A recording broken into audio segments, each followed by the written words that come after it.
Hello everyone, welcome to my channel C AD point by Shivani.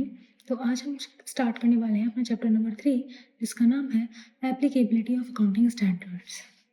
चलिए start करते हैं। हमारा चैप्टर है चैप्टर 3, जिसका नाम है एप्लीकेबिलिटी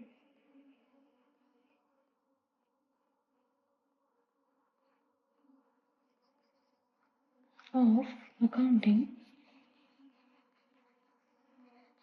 स्टैंडर्ड्स। इसका मतलब किस किस कंपनी और नॉन कंपनीज पे हमारे अकाउंटिंग स्टैंडर्ड्स किस किस टाइप से कैसे वर्क करते हैं। तो सबसे पहला पॉइंट लिखते हैं हम इसका। Point number 1, criteria for classification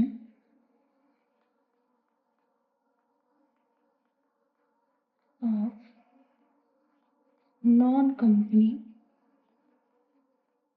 entities। यहाँ हम हाईलाइट कर लेंगे वर्ड नॉन कंपनीज।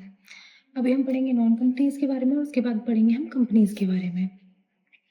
तो इसमें कुछ पॉइंट्स हैं, वो लिखते हैं पहले। जैसे कि for the purpose of applicability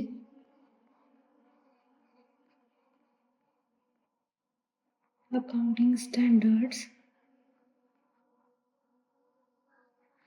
non company entities are classified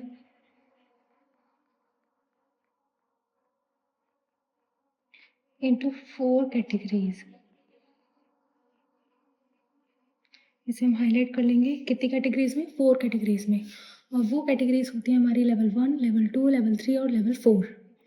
level 1 में क्या देखते हैं हम, जो हमारी लार्ज साइज एंटिटीज़ होती हैं। लेवल 2 आता है हमारा मीडियम साइज एंटिटीज़ के लिए, लेवल 3 आता है हमारा स्मॉल साइज एंटिटीज़ के लिए, और लेवल 4 आता है उससे भी छोटी माइक्रो एंटिटीज़ के लिए। तो इसे भी हम लिख लेते हैं। पहला कौन सा होता है हमारा, लेवल 1। नेक्स्ट होता है हमारा level 2, then level 3, then level 4। अब इनके नाम लिख लेते हैं हम, कौन कौन से और कैसे कैसे होते हैं। Large size entity, then medium size entity,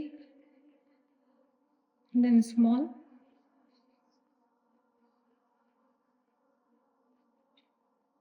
और उसके बाद आती है सबसे छोटी माइक्रो एंटिटी।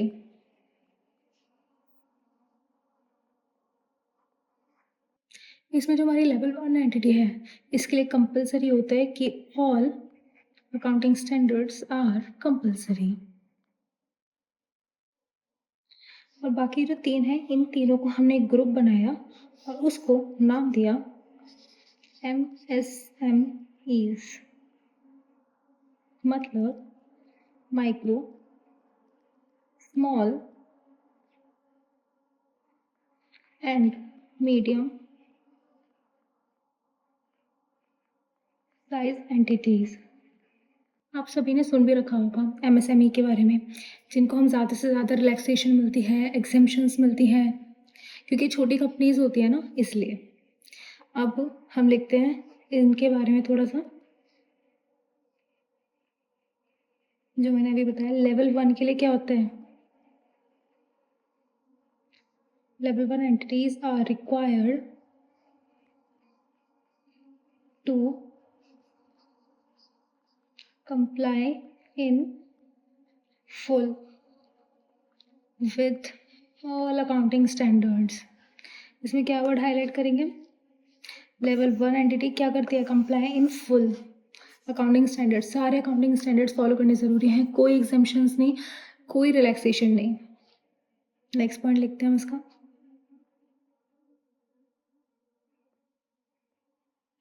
सर्टेन एग्जाम्पशंस या फिर relaxation have been provided to MSMEs। Highlight करने वाला वर्ड कौन सा है? एग्जेम्पशंस और रिलैक्सेशन किसे मिल रही है? एमएसएमईज को। और ये एमएसएमईज कौन से हैं हमारे? Level 1, level 2, sorry level 2, level 3 और लेवल 4। यहाँ तक क्लियर है सबको? अब देखते हैं हम लेवल 1 एंटिटीज क्या होती है। तो हम लिखेंगे यहाँ स्टार बना के level 1 entities. Point number A, whose securities are listed or in process of listed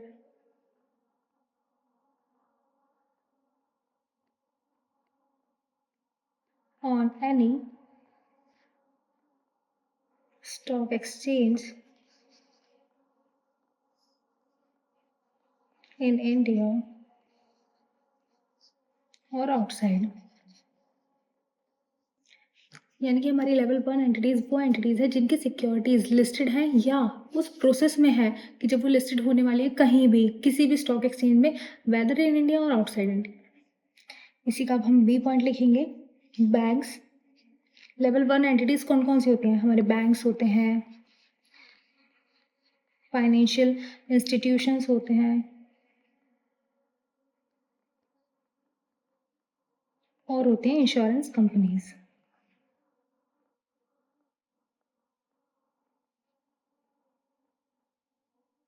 next सी, ये इंपॉर्टेंट है, इसके ऊपर हम स्टार बना लेते हैं। मतलब all entities whose turnover excluding other income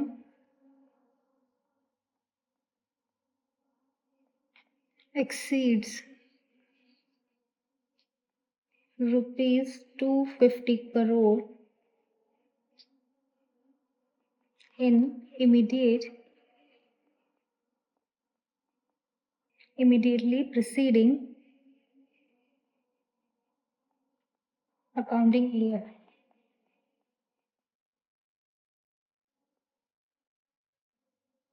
जिसकी टर्नओवर रुपीज 250 करोड़ से ज्यादा हो।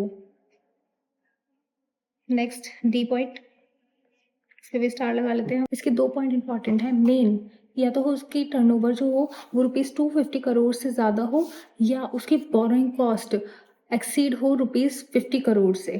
तो इसी को बोरोइंग कॉस्ट वाले पॉइंट को लिख देते हैं हम। All entities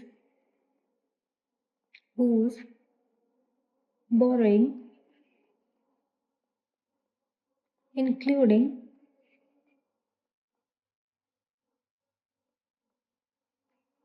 public deposits exceeds rupees 50 crore at any time during the immediate preceding accounting year।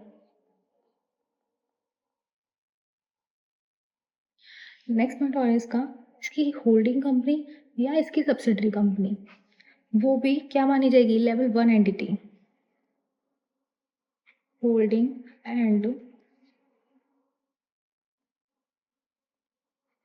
Subsidiary company of any of the above. Clear? Level 2 entities हमारी कौन सी होती हैं? देखते हैं point number A, all entities whose turnover excluding other income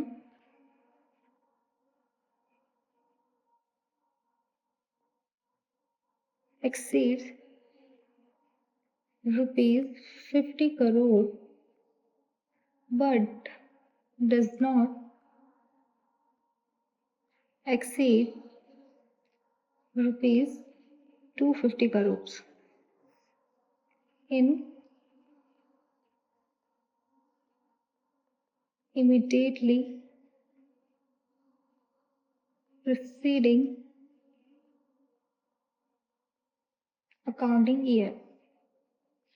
किसके बारे में बात हुई यहाँ पे बात हुई हमारे टर्नओवर के, जो कि कितना 50 करोड़ से 250 करोड़ तक के बीच में हो। अब लिखते हैं पॉइंट नंबर बी के बारे में। All entities whose borrowings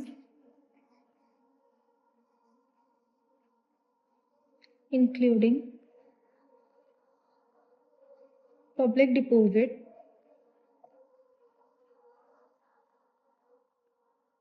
exceeds rupees 10 crore but does not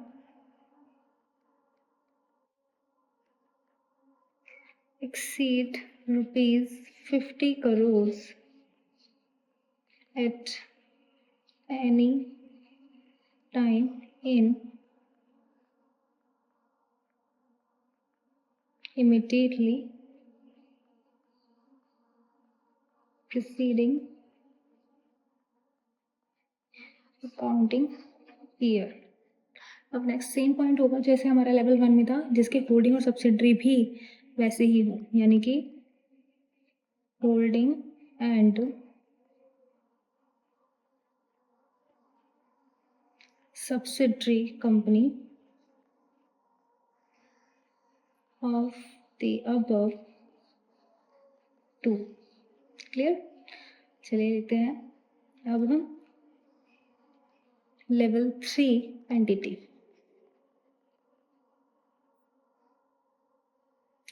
same रहेंगे पॉइंट्स हमारे टर्नओवर, बोरोइंग्स और होल्डिंग एंड सब्सिडरी वाले, बस क्या होगा अमाउंट चेंज हो जाएगी टर्नओवर और बोरोइंग्स वाले में।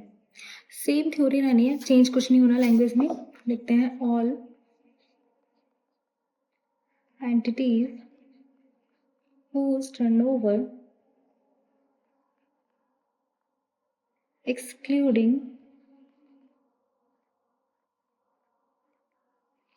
other income exceeds rupees 10 crores but does not exceed rupees 50 crore in immediate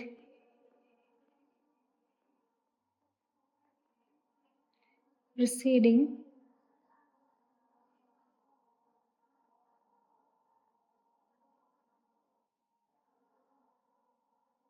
accounting year. Next point क्या हो जाएगा हमारा बोरोइंग से रिलेटेड, इसके लिए क्या लिखेंगे all entities who borrowing include public deposits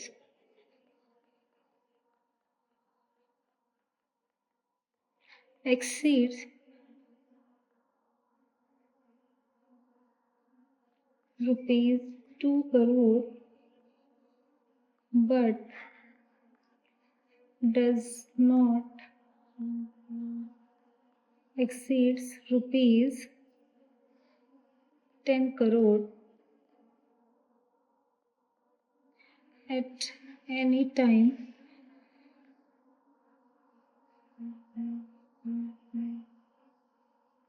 in immediately previous year। Same point आ जाएगा हमारे सी का होल्डिंग और सब्सिडरी वाला। होल्डिंग एंड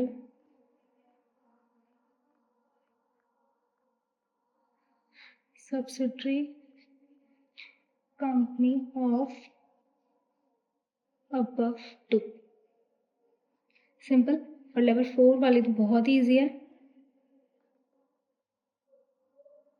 लेवल 4 एंटिटी, इसकी तो बस एक छोटी सी लाइन लिखनी है हमें, those who are not level 1, level 2 and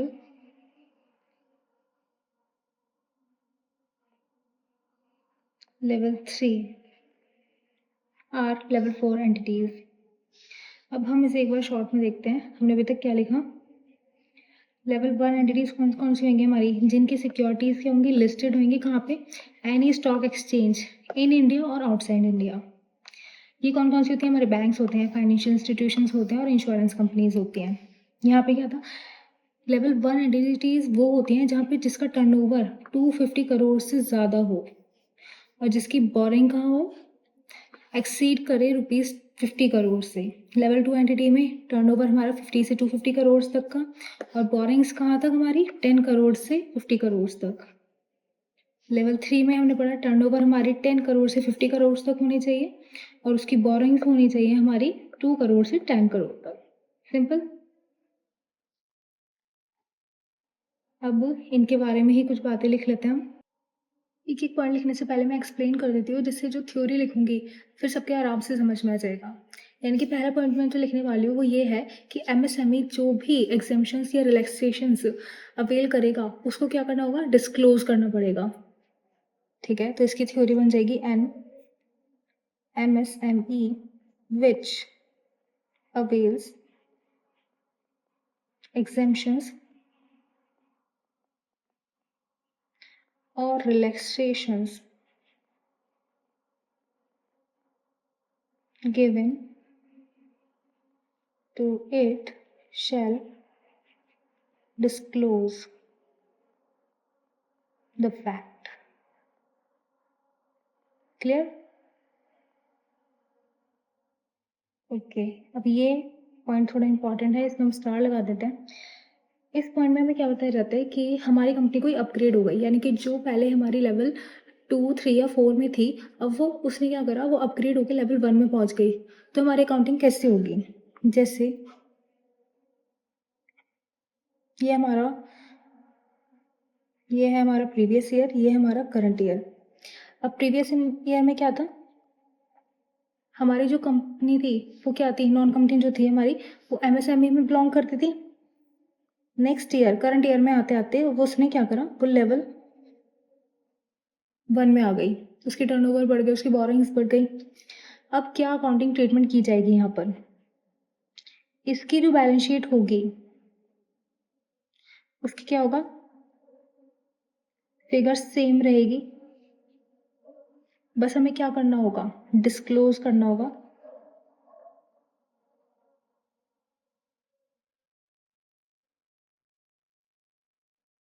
कि हम एमएसएमई से लेवल 1 में पहुंच गए। और यहाँ जब साल के लास्ट में हमारी बैलेंस शीट तैयार होगी तो क्या होगा, all accounting standards are compulsory to be followed. Clear? बस यही चीज़ हमें अब लिखनी है थ्योरी में। तो इसको लिखेंगे हम ऐसे, where an entity being MSME had qualified for any exemption or relaxation previously, but no longer qualifies for relevant exemption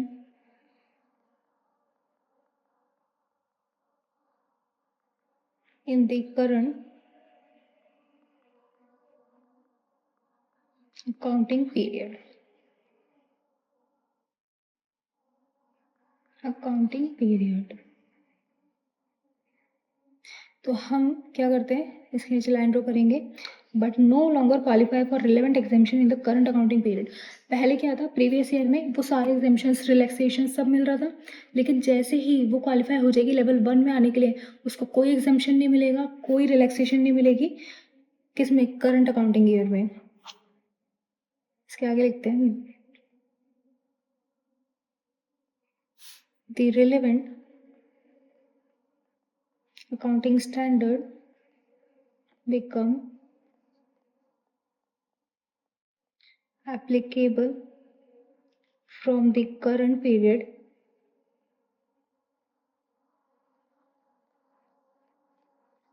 only, and the figure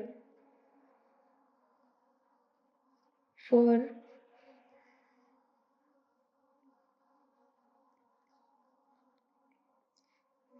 corresponding period of the previous accounting period need not to be revised। Highlight करेंगे हम word को, not to be revised. मैंने भी क्या बताया था इस example में, यहाँ पे क्या होता है, फिगर सेम रखनी है। डिस्क्लोज क्या करना होगा हमें कि हमारी फिगर सेम है। बस क्या हो गया, हम एमएसएमई से लेवल 1 में पहुंच गए। इसके आगे लिखते हैं हम, the fact that previous figures have not been revised shall also be disclosed। हमने फिगर चेंज क्यों नहीं करी, ये हम डिस्क्लोज कर देंगे। सिंपल सिंपल इस पॉइंट में हमें क्या सिखाया गया, क्या हो रहा है यहाँ पे, अपग्रेड हो रहे हैं किस किस के बीच में, एमएसएमई क्या बन गई है यहाँ पे, लेवल 1। लेकिन इसका उल्टा भी हो सकता है, लेवल 1 एमएसएमई में आ जाए, हो गया इस साल, लॉस नहीं कर पाए कुछ भी। तो नेक्स्ट पॉइंट क्या आएगा हमारा, डिग्रेड कैसे हो गए, लेवल 1 से आ गए एमएसएमई में। तो इसके लिए भी अकाउंटिंग होती है हमारे पास। इसके लिए क्या अकाउंटिंग होगी कि अगर लेवल 1 एमएसएमई में आ गया तो उसे आते ही एकदम से कोई भी एग्जामेशन या कोई भी रिलैक्सेशन नहीं मिलेगी। सबसे पहले उसे 2 साल तक उस लेवल 2, 3 या 4 में रहना पड़ेगा, उसके बाद जाके उसे एग्जामेशन मिलेगी। इसे हम अगर अपनी लैंग्वेज में बोलें तो 2 साल तक डिग्रेड रहना पड़ेगा, उसके बाद ही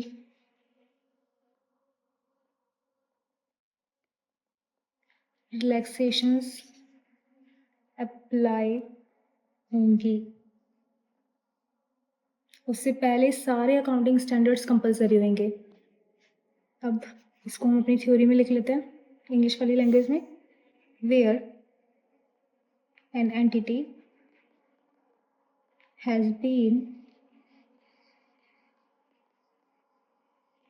covered in level 1 and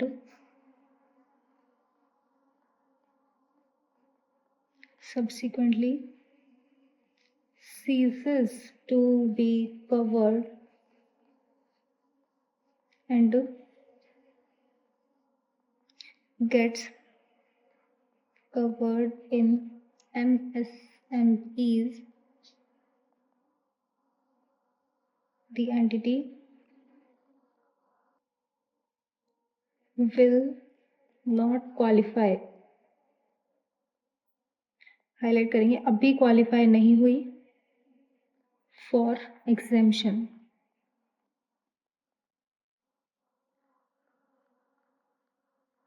until the entity ceases to be covered in level 1 for consecutive years। यानी कि 2 साल तक उसे एमएसएमई बन के रहना पड़ेगा, उसके बाद ही एग्ज़ेम्पशंस उसे मिल पाएँगी। Similarly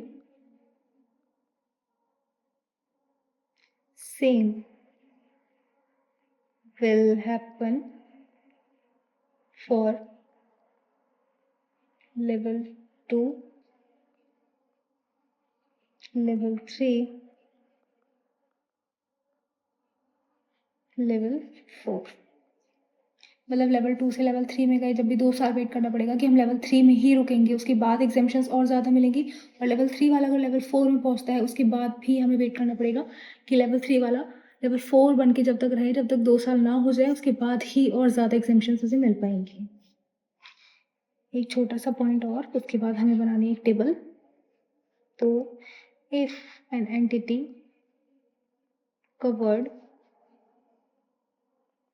in MSME ought not to avail the exemption, then it shall disclose the accounting standard in respect of which exemption was availed। Simple सी बात है, हमारा मन नहीं कर रहा, हम लेवल 2, 3, 4 है और हमारा मन नहीं कर रहा कि हमें एग्जामेशन चाहिए, तो हमें क्या करना होगा, हमें अपने जिस टाइम हमारी फाइनेंशियल स्टेटमेंट्स बनेंगी हम उस टाइम बता देंगे, डिस्क्लोज कर देंगे इस चीज़ को कि हमें एग्जामेशन मिल रही थी और लेकिन हमने नहीं अवेल की उसे। अब हम बनाएंगे एक चार्ट, बड़ा सा चार्ट बनाना है, पूरे 1 पेज का बनेगा। यहाँ लिखेंगे हम अकाउंटिंग स्टैंडर्ड। लेवल 1 वालों को तो सब एप्लीकेबल है, लेवल 2, लेवल 3 और लेवल 4। कि लेवल 2 को कौन कौन से अकाउंटिंग स्टैंडर्ड कंपलसरी हैं और किन किन में एग्जामेशन है, लेवल 3 कौन कौन से अकाउंटिंग स्टैंडर्ड फॉलो करेगा और किन किन में एग्जामेशन है, और लेवल 4 में क्या क्या है। तो सबसे पहले हम जल्दी से लिख लेते हैं हमारे कौन कौन से अकाउंटिंग स्टैंडर्ड्स हैं जो कि प्रेजेंट हमें काम करना है। पहला, दूसरा, तीसरा, चौथा, पाँचवा, छठा नहीं है, छठा हट गया, सातवां, आठवां हट गया, नौवां, 10वां, 11, 12, 13, 14, 15, 16, 17, 18, 19, 20, 21, 22, 23, 24, 25, 26 और 27। अब हम देखेंगे हमारे लेवल 1 के लिए अकाउंटिंग स्टैंडर्ड 1 तीनों के लिए एप्लीकेबल, अकाउंटिंग स्टैंडर्ड 2 तीनों के लिए एप्लीकेबल, अकाउंटिंग स्टैंडर्ड 3 तीनों को ही फॉलो नहीं करना और इसे कर देंगे हम हाईलाइट। मैं हाईलाइट वो करूँगी जो किसी को भी फॉलो नहीं करनी। अकाउंटिंग स्टैंडर्ड 4 तीनों को फॉलो करना है, अकाउंटिंग 5 तीनों को फॉलो करना है, 7 तीनों को फॉलो करना है, 9 तीनों को फॉलो करना है, 10 इसके लिए कंपलसरी है और इसमें मिल जाएगी रिलैक्सेशन, इसको भी मिलेगी रिलैक्सेशन।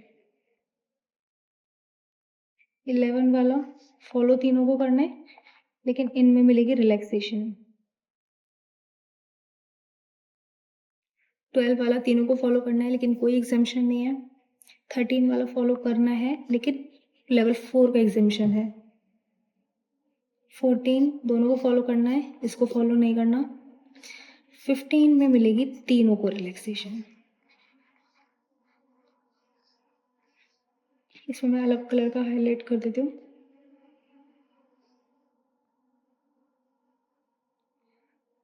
16 तीनों को फॉलो करना है, 17 किसी को फॉलो नहीं करना।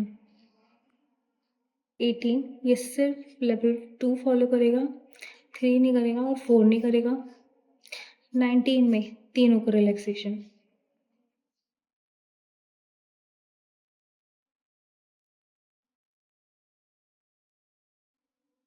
20 किसी को भी फॉलो नहीं करना।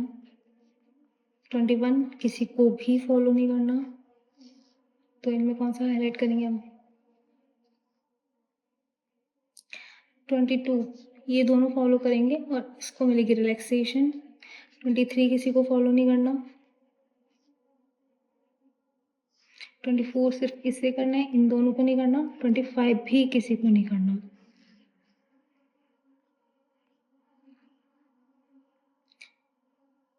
26 दोनों फॉलो करेंगे, इससे रिलैक्सेशन मिलेगी। 27 कोई भी नहीं करेगा। अकाउंटिंग स्टैंडर्ड 28 29 रह गए थे लिखने। 28 दोनों को रिलैक्सेशन है और इसे फॉलो नहीं करना। और 29 तीनों को फॉलो करना है बट विद रिलैक्सेशन। सिंपल, ये चार्ट याद करना पड़ेगा। तो यहाँ पे हमारा टॉपिक होता है खत्म, criteria for non companies. Point number 2 है हमारा criteria for classification of companies.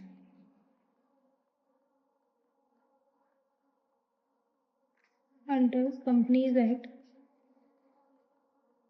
Companies Rule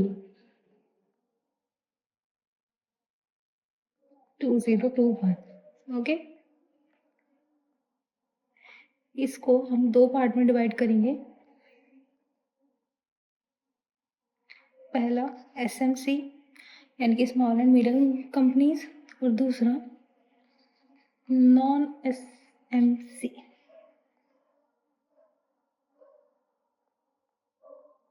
small and medium sized companies. फिर इसके बारे में लिख लेते हैं हम बात।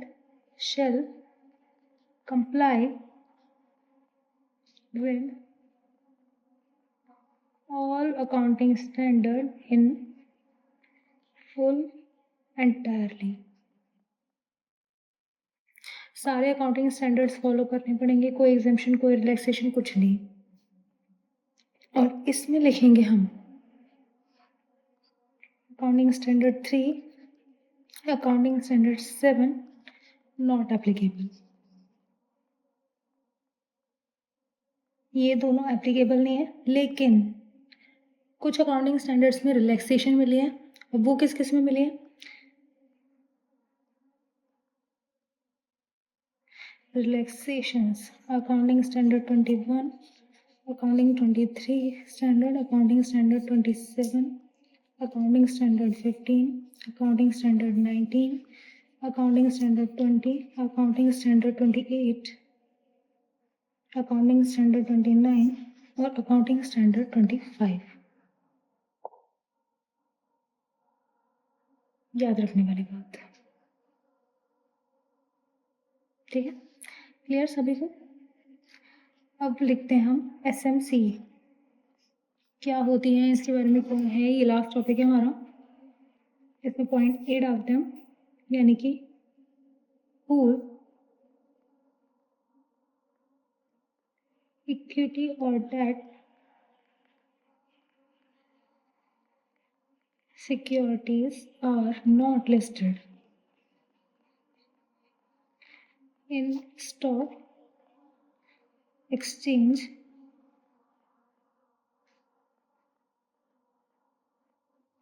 India or outside।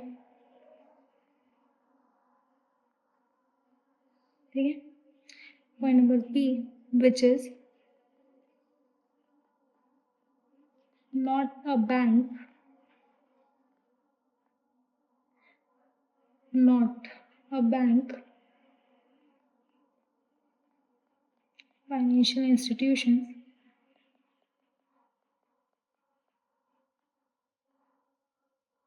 or insurance company। Okay? Again, C point turnover, जिसकी टर्नओवर डज नॉट एक्सीड कितने रुपीज 250 करोड़, और जिसकी borrowing does not exceeds rupees 50 crore. और एक सिमिलर पॉइंट फिर से इन दोनों के बाद, होल्डिंग और सब्सिडरी और अबव। सिंपल, ये होती है हमारी एसएमसी। अब एक लाइन लिख देते हैं हमारी नॉन एसएमसी के बारे में, जो कि क्या होगा, विच इज नॉट एसएमसी और नॉन एसएमसी कंपनीज। इसी के साथ हमारा चैप्टर फिनिश। अब मैं चाहती हूँ अगर किसी भी स्टूडेंट को किसी भी टाइप का डाउट या कोई प्रॉब्लम है तो प्लीज़ कमेंट सेक्शन में ज़रूर बताएं। Thank you.